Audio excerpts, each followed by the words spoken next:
Shmai Borada, Catherine Dewey, Revd Dr Virginia. Dwi'n dysgu Cymraeg ers mismedi diwethaf, ond dwi'n gwybod tipyn bach yn unig. Heddiw dwi'n mynd i siarad yn Saesneg. Yn esgusodwch fi os gwelwch yn dda, diolch yn fawr.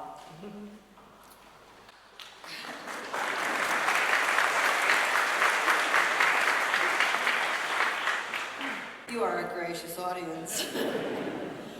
I hope you will not mind if I begin with a personal word of thanks. First to you, Bishop Gregory, to Archangel Michael Backwell, and to the clergy and people of the Diocese of St Asaph, to the Cathedral Church of St Asaph and Kindern, and especially to this remarkable group of people who are offering themselves this morning to become deacons, as well as all of you, their family and friends who are here to support them. Thanks to all of you for the invitation to be here with you today and for the great privilege to preach at this ordination. I bring you greetings from the Virginia Theological Seminary, its Dean and President Ian Markham, and especially its Center for Anglican Communion Studies. Everybody there is rooting for you today. I'd also like to give a shout out to St. John the Baptist. Today is the feast of his nativity, as you heard. It's his birthday. Even though I'm not preaching on the lessons for his day, it may be important for our deacons to remember every year on June 24th that, like John, they are choosing to decrease the focus on themselves in order that we can all increase our focus on Jesus Christ and the diaconate of the church that witnesses to him, of which these 7 deacons are assigned. What an exciting day, both for these almost reverend deacons and for the church as a whole, especially our part of it, the Anglican Communion of churches throughout the world. What a gift for all of us to be present here today. We can already sense the power of God the Holy Spirit working through the tradition, the sacred words we hear and speak, the music we hear and sing, and also doing a new thing, something so new that we don't even know what it is yet, that will happen as a result of what God is doing here today. We'll have to watch and see. For the last few days, these deacons have been thinking and praying a lot about what it means to be a deacon, about the calling and work of a deacon, and about what all of that means to them personally as they become ordained to the diaconate today. I can tell you that they are amazing and wonderful, both talented and hardworking, just the sort of people the church needs today for some of its most important work. It has truly been a privilege for me to get to know them at least a little bit, and to be a small part of their preparation, which has been much more extensive than the few days we spent together, of course. The lessons for today have been chosen to help us reflect on the particular vocation and work of deacons. As we have already heard, all members of the church are united with Jesus Christ in baptism and called to serve him as disciples, as ambassadors, and as witnesses to his love for all people. Then why does the church need deacons? First of all, to remind the rest of us of this vocation of service. Every time we see a deacon in action, we are reminded of God's love and concern for the world and everyone in it. Secondly, because there is a variety of gifts that God's Spirit pours out on the church, there are some people who are especially gifted for loving service to others. Deacons show us what God's love looks like, and they teach us how to do it. It isn't easy to be a deacon, which is why we will be praying for them and promising to support them in their work. Jeremiah's call story reminds us that deacons are not made by accident or by someone's whim, either their own or someone else's. They are chosen by God for this ministry, and God has been preparing them for this vocation from the beginning, giving them models and mentors, drawing them into experiences where they can feel God's presence as they keep watch with someone in pain or as they confront unjust structures of society. And when they worry that they may not be expert or qualified enough to do the sometimes difficult assignments they are given, and, like Jeremiah, say, "I don't know how to do this, I'm only a deacon," they can expect to hear God's answer, "No, you're not. You're a deacon plus me. Don't be afraid. I will tell you what to do." Needless to say, deacons need to be praying regularly, listening and learning from other caregivers and sticking together. You all are going to have each other's backs, to be there to encourage each other. You'll want to find a way to meet or at least Zoom regularly.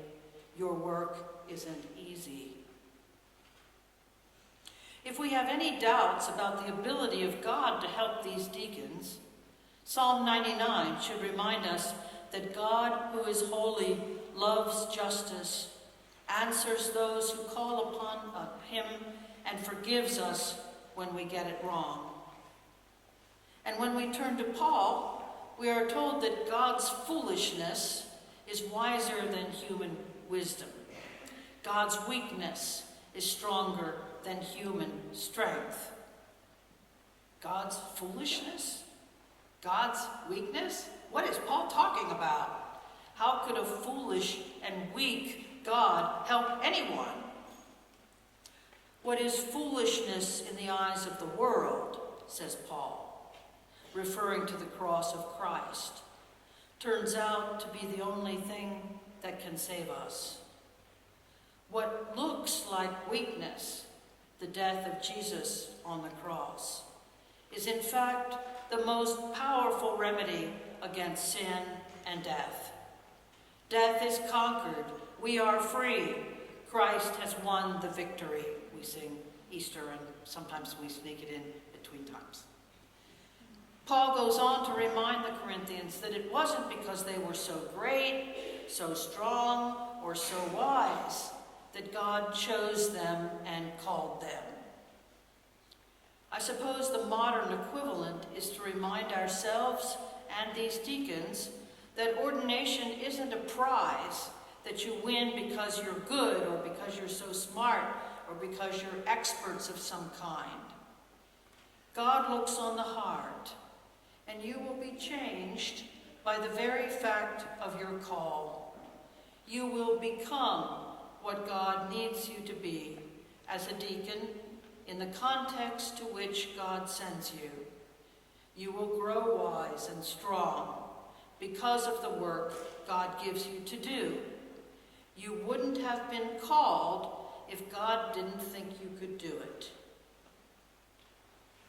All of this is totally opposite to the so-called wisdom of the world that spends its time and energy trying to figure out who is the greatest.